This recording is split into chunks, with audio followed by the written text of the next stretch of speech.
Oke saudara, selamat datang kembali di channel Recap Komik. Sebelumnya kami mau ucapkan terima kasih untuk saudara-saudara yang masih setia menunggu video dari kami. Jadi kali ini kita akan melanjutkan alur cerita komik Boss in School. Untuk saudara-saudara yang belum menonton part sebelumnya, silahkan cek di playlist channel ini atau langsung cek di link di deskripsi di bawah. Marjo, gaskan. Sedikit mereview part sebelumnya, diceritakan banyak karakter-karakter baru yang memang latar waktunya sudah 2 tahun sejak pertarungan Seth dan Kyle. Karakter yang paling menonjol tentu saja Jin Kwon, anak seperguruan ibu Seth yang kini sudah bersekolah di SMA Atletik Yongjin. Di sisi lain, Seth sudah semakin dewasa, di mana kini dia sudah resmi sebagai pimpinan Sunshine Group. Dia juga sedang merencanakan ajang pertarungan besar yang akan dilaksanakan di Jepang. Jadi bagaimana kelanjutannya? Mari Jo, gaskan saudaraku. Sepulang sekolah, Jin nampak kaget karena kepala sekolah sudah ada di rumahnya. Di sisi lain, Jin belum tahu kalau beliau adalah paman Seth ataupun kepala sekolah. Ibu Seth lalu memperkenalkan paman Seth sebagai kepala sekolah kepada Jin. Jin yang masih keheranan sembari memberi hormat lalu bertanya, "Ada apa?" Ibu Seth berkata tidak apa-apa dan langsung mengajak Jin untuk makan. Jin yang mendengar ajakan ibu Seth langsung berkata kalau dia sudah makan. Dia malah bertanya kepada ibu Seth kapan mereka akan kembali latihan. Ibu Seth menjawab Jin dengan berkata kalau mereka belum bisa latihan, dia masih ingin beristirahat di hari itu. Lalu Jin memakluminya dan berniat untuk pergi menuju ke kamarnya. Tetapi sebelum dia pergi, dia berkata kalau tadi di sekolah dia bertemu Akira dan juga Seth. Mendengar itu, ibu Seth tertegun dan kaget. Kemudian Jin bertanya kepada ibu Seth, "Apa kau memanggilku ke dunia luar karena ada masalah dengan anakmu?" Meskipun kaget, ibu Seth dengan tenang menjawab Jin bahwa dia tidak perlu khawatir. Lalu dia berkata, jika Jin bertemu dengan Seth lagi, katakan kepadanya bahwa aku ingin dia pulang. Tolong sampaikan kepadanya baik-baik. Anakku sudah mulai tidak mau mendengarkan perkataanku. Mendengar permintaan ibu Seth, Jin dengan wajah geram mengiyakan permintaannya itu. Di sisi lain, tepatnya di gedung utama Sunshine Group, nampak Seth sedang berlatih menghadapi Rod, Jun, dan Akira. Dengan senyum yang memberikan kesan meremehkan lawannya, Seth berkata kepada mereka untuk maju. Kemudian Akira dengan cepat mengambil 3 pisau lemparnya lalu melempar pisau itu ke arah Seth. Melihat pisau dengan cepat mengarah kepadanya, Seth sembari tersenyum menghindari pisau-pisau itu. Tapi belum juga bernapas lega, tiba-tiba Rod dan Jun melakukan serangan lanjutan di sisi kanan dan kirinya. Lagi-lagi, Seth dapat menghindari dan langsung melancarkan serangan kepada mereka dengan sebuah tendangan yang membuat Rod terpental ke udara dan sebuah pukulan uppercut ke dagu Jun yang membuat kepalanya mengadah maksimal ke udara. Mati memang nanya orang. Kemudian dari belakang, Akira melancarkan tendangan ke arah Seth. Tetapi entah memiliki mata di belakang, Seth mampu menghindari tendangan dari Akira. Mereka bertiga lalu membuat formasi pengepungan segitiga di sekeliling Seth.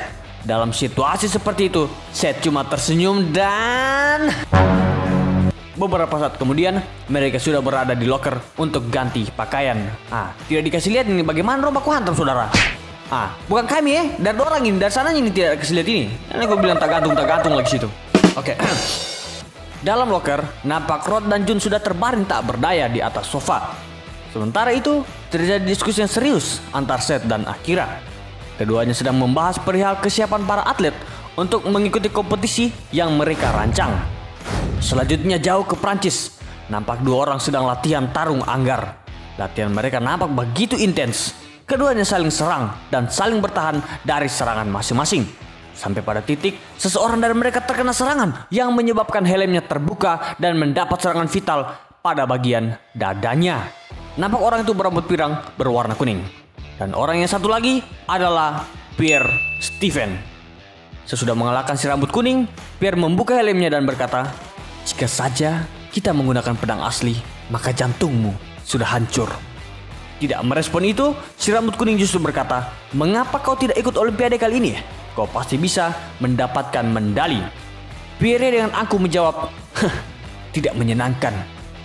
Kemudian saat keduanya masih berdiri di sana, tiba-tiba seseorang masuk dan menyerahkan sebuah belangko undangan dengan gambar yang begitu khas. Sehingga tanpa memberitahu dari mana dan untuk apa undangan itu diberikan, Pierre langsung tersenyum saja, seperti sudah tahu siapa pengirim undangan itu. Selanjutnya, kita ke Amerika Serikat. Nampak sebuah pertarungan sedang berlangsung.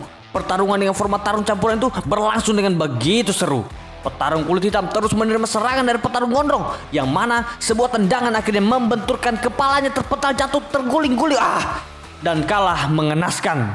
Petarung gondrong itu tidak lain adalah Brock Chang. Setelah pertarungan berakhir, sang pelatih menerima telepon yang membuatnya sangat terkejut. Akhirnya dengan wajah sedikit panik, pelatih berkata kepada Brock bahwa bos menyuruhnya untuk kembali. Brock dengan wajah yang lesu tidak berkata apa-apa dengan perintah yang baru saja diberikan kepadanya. Kemudian kita menuju pondok yang ada di hutan belantara di Jepang.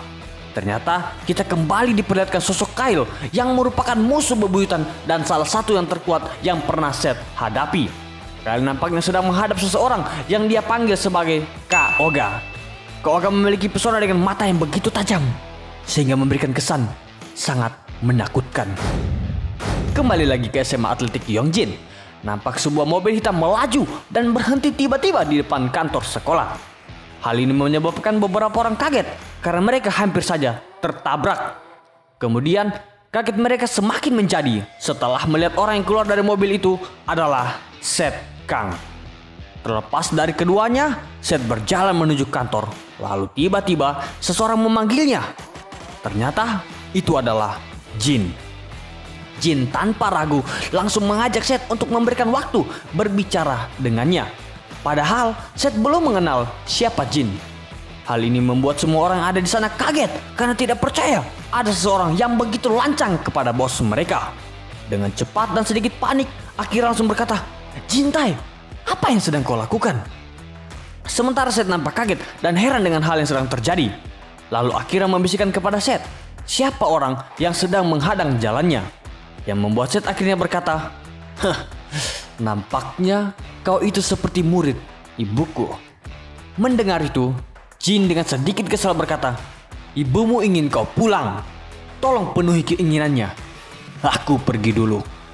Belum juga jauh melangkah, dari belakang Seth langsung berteriak kepada Jin, "Oi, apa-apaan itu?"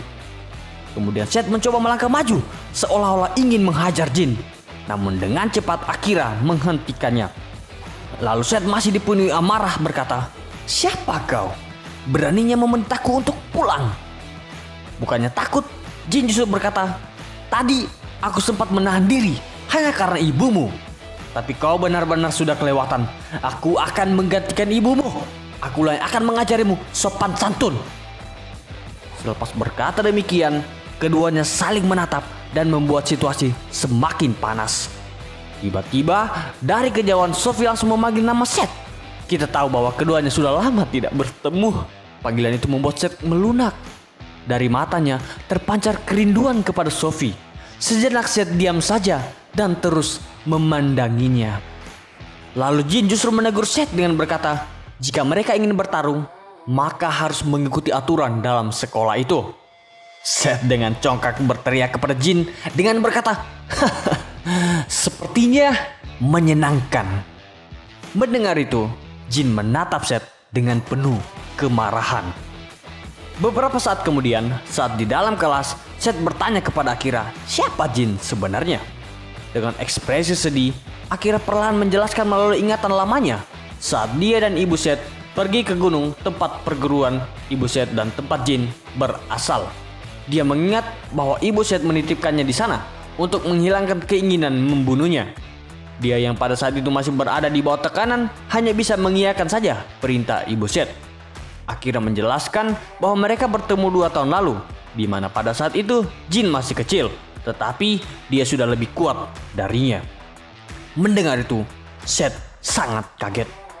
Selanjutnya Akira menceritakan kalau Jin berlatih dengan berbagai cara, termasuk menendang pohon yang ada di dalam hutan sampai pohon itu tumbang karena tendangannya.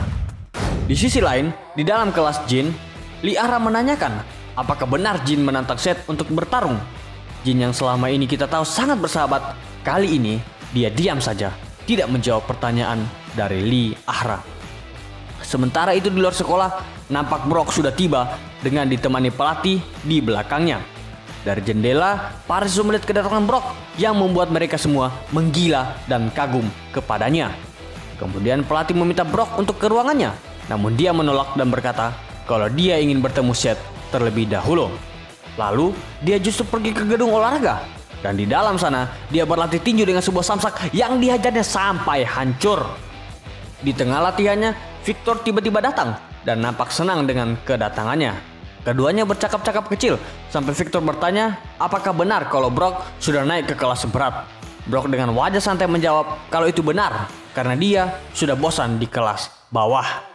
Lalu Brock bertanya apakah Victor tidak punya pertandingan. Kalau dia mau, Brock mengajaknya untuk bertanding. Dengan rendah hati Victor berkata, apakah kau sudah gila? Aku belum mau mati. Keduanya lalu saling menatap tajam. Kemudian Victor berkata kalau Seth sudah kembali. Mendengar itu, Brock berkata kalau dia sudah tahu dan itulah alasannya untuk menemui Seth. Lalu sambil menggaruk kepalanya, Victor bertanya apakah Brock sudah mengalahkan Seth. Melihat Brock yang tidak merespon, dia lanjut berkata kalau suatu hari nanti dia pasti bisa mengalahkan Seth sebab bagi Victor, Brock adalah monster. Sembari mengelap keringatnya, Brock mengingat pertarungan mereka yang terakhir, di mana Seth nampak begitu santai saat bertarung dengannya. Padahal dia sudah begitu kewalahan. Setiap serangannya dengan mudah dapat dihindari dan ditangkis oleh Seth. Tinju dan tendangan seolah-olah tidak ada apa-apanya di hadapan Seth. Sebaliknya, hanya dengan satu serangan yang mengarah ke wajahnya, namun tidak mendarat itu sudah menghentikan perlawanan Brock. Kecepatan serangan Seth membuat Brock tidak bisa berbuat apa-apa lagi. Pertarungan terakhir mereka diakhiri dengan Seth berkata, "Selamat bertanding nanti." Hal itu membuat Brock berkata kepada Victor, kalau aku ini monster, lalu dia apa? Nah, Victor sekejap diam saja. Kemudian Victor berkata, kalau tadi pagi ada seorang anak aneh yang mendatangi Seth. Mereka akan bertanding nanti. Anak itu masih kelas 1. Mendengar itu, Brock sedikit kaget dan heran. Apalagi Victor berkata, kalau anak itu aneh. Kembali lagi ke kelas Jin. Para siswa di sana sedang membicarakan pertarungan yang akan dilaksanakan antara Seth Kang menghadapi anak dari kelas mereka, yang membuat mereka banyak berkomentar tidak percaya dengan hal itu. Di tengah perbincangan mereka, tiba-tiba Brock masuk ke dalam kelas itu, yang membuat mereka semua menganga tidak percaya. Ternyata itu adalah Brock yang langsung menghampiri Jin, lalu dengan santai berkata, jadi kau orangnya. Lalu Brock tiba-tiba menggenggam kepala Jin dengan tangan besarnya itu. Jin yang nampak kaget hanya bisa berkata, apa-apaan ini?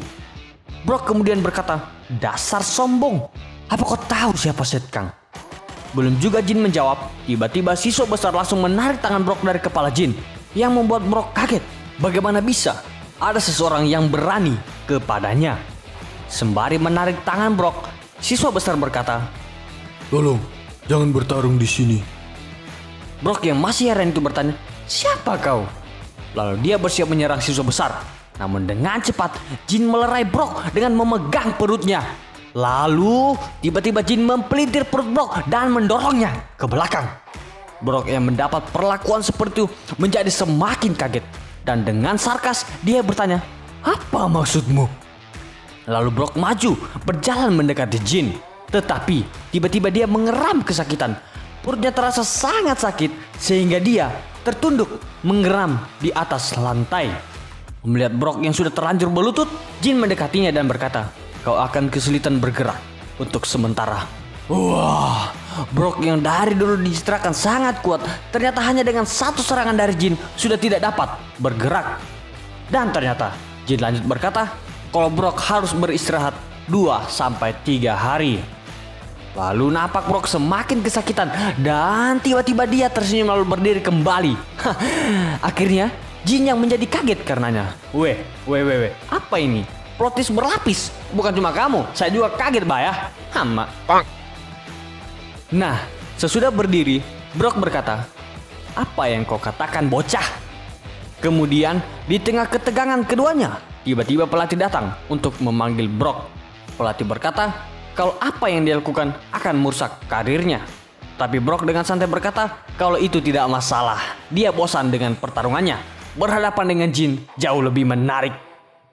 Keduanya lalu bertatapan dengan tajam, seolah-olah ingin baku hantam. Situasi keduanya dengan cepat tersebar sehingga menyebabkan keriuhan di seluruh sekolah. Orang-orang bertanya apa yang sedang terjadi. Hal ini pun sampai didengar oleh kepala sekolah yang kini sudah dijabat oleh Paman Seth. Sementara itu, para siswa semakin banyak berdatangan. Banyak dari mereka mulai menyebar informasi spekulasi mengenai kedatangan mafia yang dulu pernah datang ke sekolah. Situasi memanas itu pun sampai juga ke telinga Seth dan para anak buahnya. Tetapi selang beberapa saat, di dalam kelas nampak Brock sudah tidak berada di sana dan Jin sudah duduk di bangkunya. Kemudian siswa besar pernah mendekati Jin lalu bertanya, Apakah dia tidak apa-apa? dengan sedikit heran, Jin menjawab, tentu saja. Selang beberapa saat di luar kelas, tiba-tiba Henry Chang berteriak, "Ada apa ini?" Teriakannya menyebabkan para siswa yang sedang mengintip keluar berhamburan. Lalu Henry masuk ke dalam kelas dan mengkonfrontasi Jin dengan berkata, "Dasar berandalan, aku sudah mengetahuinya dari awal."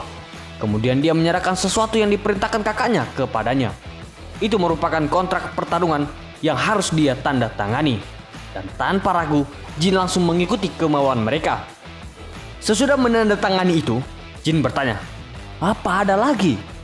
Henry dengan sedikit ketakutan berkata, "Kau mau apa lagi? Jangan-jangan kontrak denganku." Tetapi dengan dingin, Jin berkata, "Tentu saja untuk bertanding dengan Seth Kang." Memang kok, ini baru laki, baku hantam dengan langsung bosnya. Selang beberapa saat, para siswa bergerombol masuk ke dalam gedung olahraga. Di sana sudah ada Brock dan pelatih. Sang pelatih masih tidak percaya mengapa Brock mau membuang-buang waktu mengadakan pertarungan itu. Tapi kemudian Brock menunjukkan bekas luka yang baru saja dipelintir oleh Jin, sehingga akhirnya pelatih mau mengerti keadaannya. Brock juga mengatakan kalau dia merasakan sesuatu di dalam diri Jin yang sepertinya juga dirasakan oleh Seth. Kemudian satu persatu siswa memasuki ruangan itu, termasuk Jin yang sudah tidak berekspresi bersahabat lagi. Saat dia semakin dekat dengan ring, dari belakang Lee Ah-ra memperingatinya bahwa seharusnya dia tidak melakukan semua itu. Kalau mau menguasai sekolah, seharusnya dia menghadapi siswa kelas 1. Lalu klub olahraga bukan langsung berhadapan dengan Brock Chang. Hal yang sama seperti yang juga dipikirkan oleh siswa besar yang masih saja terus menemani Jin di sampingnya. Lalu Jin bertanya kepada mereka, apakah mereka pikir dia akan kalah? Mereka berdua hanya diam saja. Yang kemudian Lee Ah-ra justru berkata agar sebaiknya Jin meminta maaf. Tapi lagi-lagi kita dibuat kaget oleh Jin, di mana dia tiba-tiba melompat sangat tinggi dan langsung mendarat di dalam ring, tepat di hadapan Brock. Sejenak keduanya saling bertatapan tajam, yang membuat semua orang berteriak histeris, "Ah!" Dan ternyata dari kejauhan nampak Seth yang tersenyum lebar memandangi keduanya yang akan baku hantam itu. Sebelum pertarungan dimulai, pelatih berkata kalau itu hanya olahraga, jadi tidak boleh ada yang terluka. Kemudian bel dibunyikan dan dengan secepat mata berkedip, sebuah tendangan mengarah ke kepala Brock yang membuatnya seketika terkapar dan tidak sadarkan diri.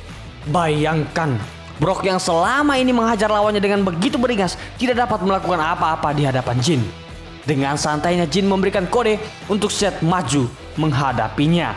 Seth yang melihat itu hanya tersenyum. Kemudian dari belakang tiba-tiba Brock bangun lalu memanggil Jin.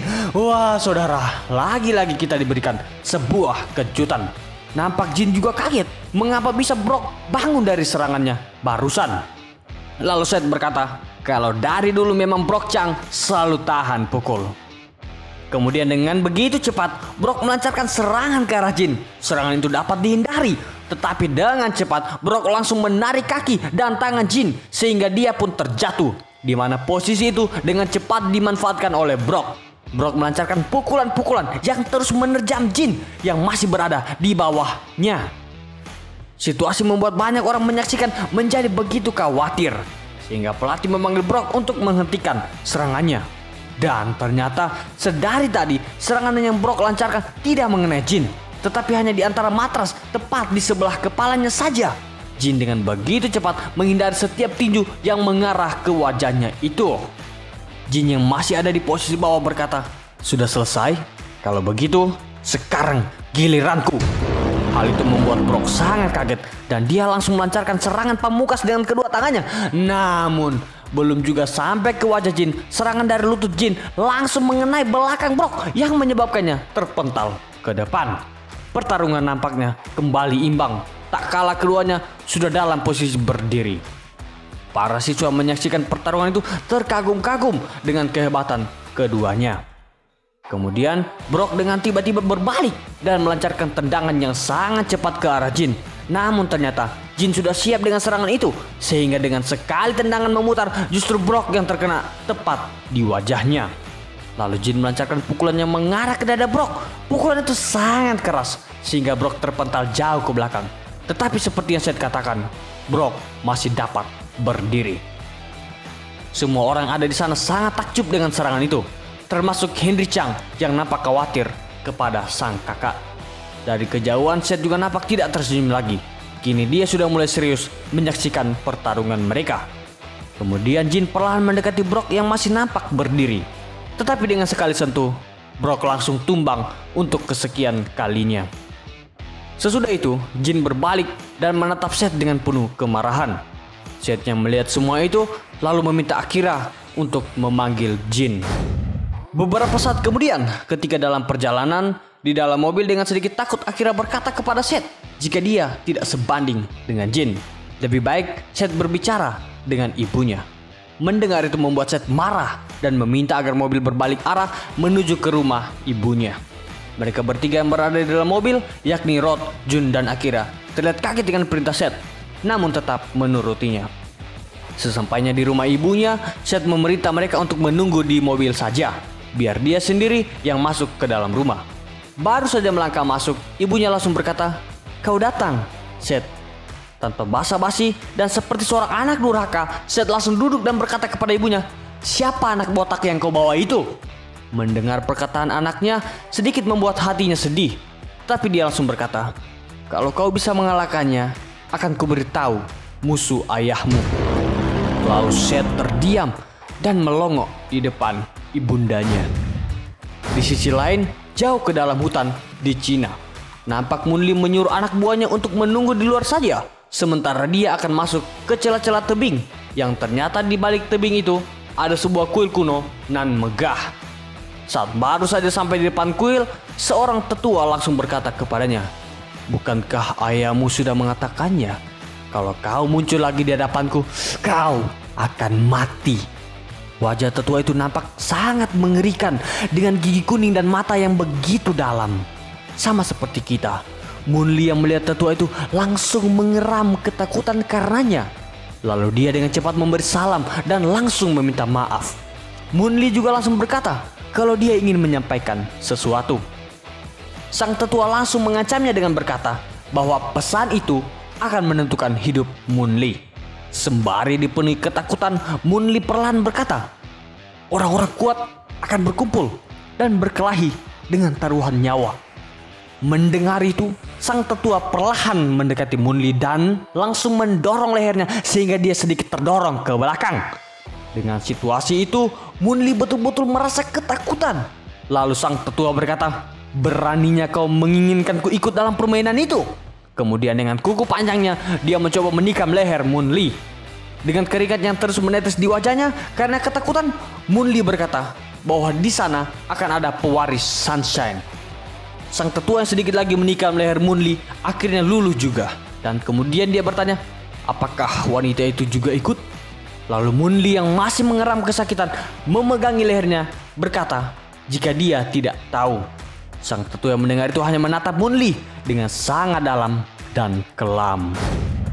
Kembali lagi ke Korea, tepatnya di gedung utama Sunshine Group. Nampak Seth yang duduk diam saja di dalam kantor sambil ditemani Akira. Sementara itu, Jin akhirnya tiba di rumah ibu Seth. Di sana dia langsung disambut ibu Seth yang menyuruhnya untuk duduk dan menikmati teh buatannya. Melihat wajah Jin yang seperti kebingungan, ibu Seth langsung berkata, "Kau pasti ingin tahu banyak hal." Kemudian dia bertanya, apa peraturan pertama sebagai seorang penerus? Lalu dengan lantang, Jin menjawab, 1. Pewaris tidak boleh ragu. Hanya yang terbaik yang bisa jadi penerus. Mendengar itu, ibu Seth termenung dan berkata, "Benar, tapi aku tidak bisa melakukannya." "Seth Kang, anakku, dari mana aku harus memulai semuanya?" Kita pun dibawa ke dalam memori masa lalu ibu Seth, di mana dia masih muda dan menggunakan pakaian seperti dress berwarna hitam pekat. Nampaknya dia baru saja turun dari gunung. Ibu Set terlihat begitu bahagia menikmati hari-harinya di dalam kota. Kemudian di tengah jalan-jalannya, tiba-tiba seseorang terpental dari dalam sebuah gedung dan terkapar tepat di depannya. 3 orang lalu muncul dari arah orang itu terpental. Salah satu dari mereka adalah ayah Set. Ternyata itu adalah hari pertama mereka bertemu. Sesaat kemudian, beberapa mobil tiba-tiba berhenti di depan mereka. Lalu, segerombolan orang dari dalam mobil itu keluar lengkap dengan peralatan bertarung seperti tongkat dan kayu. Lalu tanpa basa-basi, orang-orang itu langsung melancarkan serangan kepada ketiganya, yang mana mereka bertiga tidak gentar dan justru mulai membantai mereka satu persatu. Ayah Set nampak begitu menikmati setiap detik pertarungan mereka. Dia menghajar para penyerang itu satu persatu tanpa ampun. Kemudian sebuah pisau dilemparkan dari arah belakang ayah Set, yang mana dengan cepat pisau itu ditangkap oleh ibu Set dengan tangan kosong, sehingga pisau itu mengiris beberapa jarinya. Darah pun mengalir dengan cukup deras. Melihat itu, ayah Set cukup heran dan kaget, serta bertanya siapa wanita itu. Di sisi lain, paman Set yang memang bertubuh besar juga menghajar para petarung itu tanpa ampun. Bahkan salah satu dari mereka harus kehilangan giginya. Ompong kok, makan kok. Beberapa saat kemudian, pertarungan usai dengan banyak orang sudah terkapar tidak sadarkan diri. Lalu ayah Set mengajak ibu Set untuk pergi minum kopi bersama. Ingat ya saudara, belum aku kenal orang di sini, baru aku dapat. Iya, kayak kamu dengan dia, wah masih PDKT. Nah, di kafe saat mereka minum bersama, keduanya sangat menikmati. Tawa bahagia terpampang jelas di wajah mereka. Mereka yang begitu bahagia memutuskan untuk beberapa kali bertemu dan berkencan. Sampai waktu di mana mereka menyadari kalau mereka sedang jatuh cinta. Kemudian pada suatu waktu, ayah Set mengantarkan ibu Set sampai di depan tangga awal menuju gunung perguruan mereka. Sesampainya di perguruan, tiba-tiba ibu Set sangat terkejut melihat sang guru sudah terkapar di depan seseorang. Orang itu adalah tetua Cina yang ditemui oleh Mun Li. Ibu Set berkata jika itu pertama kalinya dia melihat tetua tersebut. Melihat sang guru yang sudah tidak berdaya, ibu Set langsung melancarkan serangan kepada tetua Cina yang sepertinya belum menyadari kedatangan ibu Set. Namun ternyata serangan cepat yang ibu Set lancarkan dapat dengan mudah dihindari tetua Cina itu dengan begitu santai. Lalu ibu Set tidak berhenti di situ. Dia kembali melakukan serangan-serangan bertubi-tubi yang kesemua serangan itu masih dapat dihindari tetua Cina. Dan sembari menghindari serangan itu, tetua Cina berkata, ada pewaris rupanya. Mendengar itu, ibu Set cukup heran. Ditambah dia juga kaget karena serangannya belum ada yang mengenai satu pun. Sang tetua Cina lanjut berkata dengan penuh keangkuhan, masih belum siap. Dalam kondisi sekarat, guru ibu Set berkata, kalau penerus aliran selesai, sampai di sini.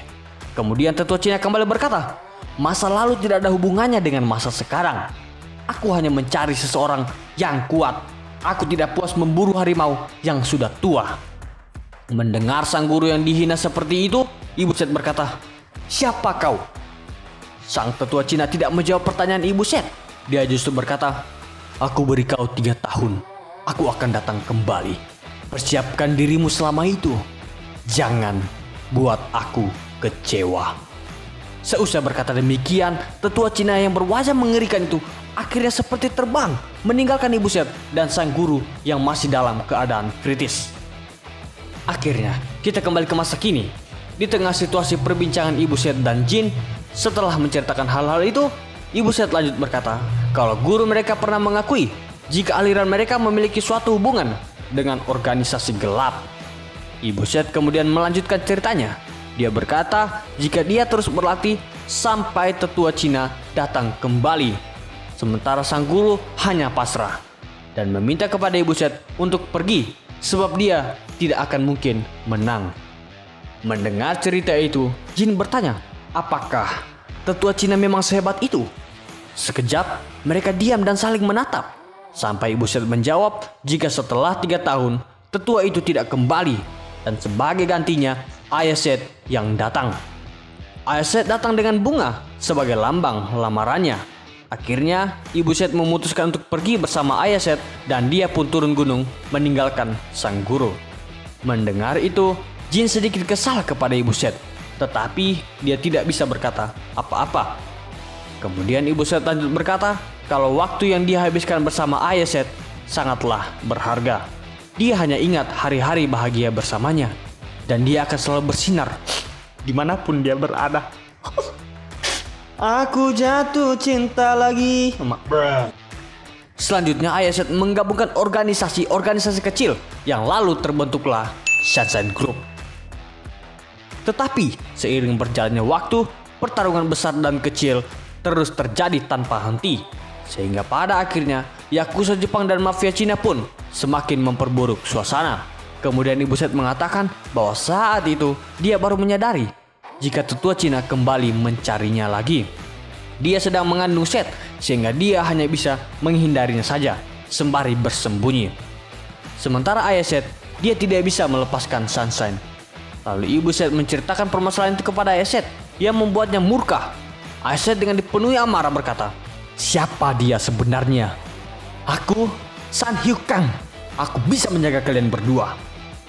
Sembari memeluk Seth yang masih bayi, Ibu Seth terus membujuknya untuk bersembunyi dulu sampai Seth mulai tumbuh besar dan meminta dia berjanji untuk tidak mencari tetua itu apapun alasannya.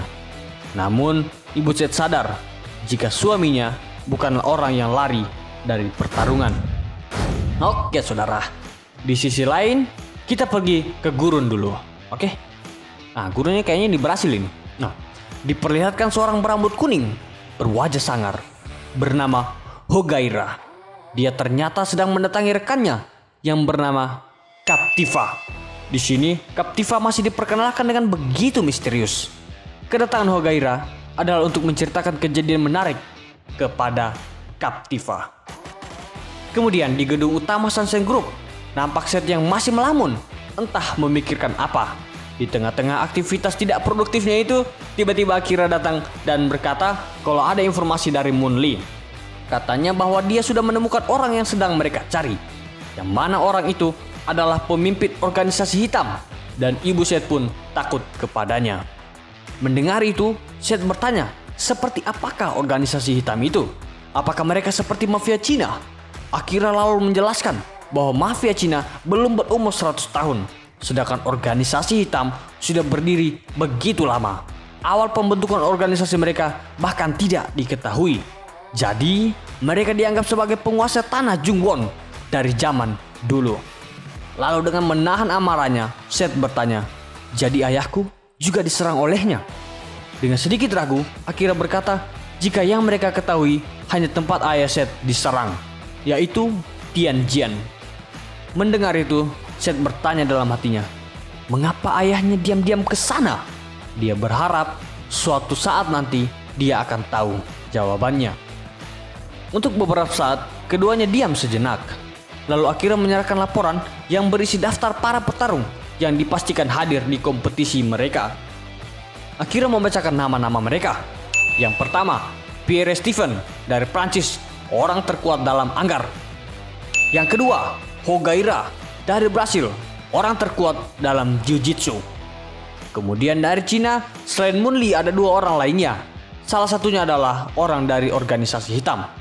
Lalu Sakurai Ogara dari Jepang. Dia adalah pengguna seni pertarungan yang sudah 5 kali mengalahkan Kyle. Mendengar itu, Seth nampak senang sebab ternyata ada yang pernah mengalahkan musuh bebuyutannya. Selanjutnya Akira berkata, jika masih ada beberapa orang yang harus dipastikan terlebih dahulu. Kemudian Seth dengan angkuh mengatakan, jika dia tidak peduli seberapa banyak uang yang dibutuhkan, dia hanya ingin orang-orang terkuat yang ikut dalam pertarungan mereka. Oke saudara, kita kembali lagi ke tenda Captiva dan Hogaira. Di dalam tenda itu, Hogaira menyampaikan perihal pertarungan yang diadakan oleh Seth, yang mana dalam setiap pertarungan akan mendapatkan 100.000 dan bonus 2 juta jika menang. Tidak masalah jika tak sengaja membunuh musuh. Pakai senjata juga boleh. Akhirnya hal itu menarik perhatian Captiva. Captiva yang sedari tadi duduk saja kemudian berdiri. Nampak dia memiliki tubuh yang begitu kekar, atletis, berwajah begitu sangar, dan yang terpenting dia memiliki berbagai jenis kapak yang sudah disetel pada pinggangnya. Keduanya lalu berangkat dari tempat itu. Di sisi lain, kita melihat Brock sedang dirawat di rumah sakit. Nah, bukan main memang Jin. Masuk rumah sakit yang Brock dia bikin. Nampak Victor sedang menemani Brock yang baru saja sadar dari tidurnya. Victor berkata jika usus Brock hancur beserta tulang rusuknya juga patah. Mendengar itu, Brock hanya diam, kemudian berusaha untuk duduk. Dia tidak mengindahkan larangan dari Victor. Saat dalam posisi duduk, dia tiba-tiba kesakitan luar biasa pada dadanya. Melihat itu, Victor berkata kalau Brock harus istirahat selama 2 bulan. Di tengah kesakitannya, dia mengingat bagaimana pertarungan mereka berlangsung. Betapa tendangan lutut dan pukulan keras Jin menghempaskannya dengan sangat mudah. Lalu Victor bertanya, siapakah Jin sebenarnya? Dan bagaimana bisa Brock kalah darinya? Brock yang mendengar itu hanya bisa diam saja. Kemudian Victor yang tidak mendapat tanggapan dari Brock akhirnya pergi dan berkata, aku jadi tidak percaya diri. Jadi aku harus melawannya sekali lagi. Jangan khawatir, akan kulawan dia dengan tinju. Mendengar itu membuat Brock khawatir kepada Victor. Namun itu hanya tergambar di wajahnya saja. Dia tidak mengatakan apa-apa. Oke saudara, sekian dulu pembahasan kali ini. Mohon maaf kalau durasinya tidak terlalu lama. Kami harap teman-teman masih mau menonton video dari kami. Jangan lupa like video ini, serta subscribe bagi saudara yang belum. Dan nyalakan lonceng notifikasinya. Oke saudara, sehat terus. Bye.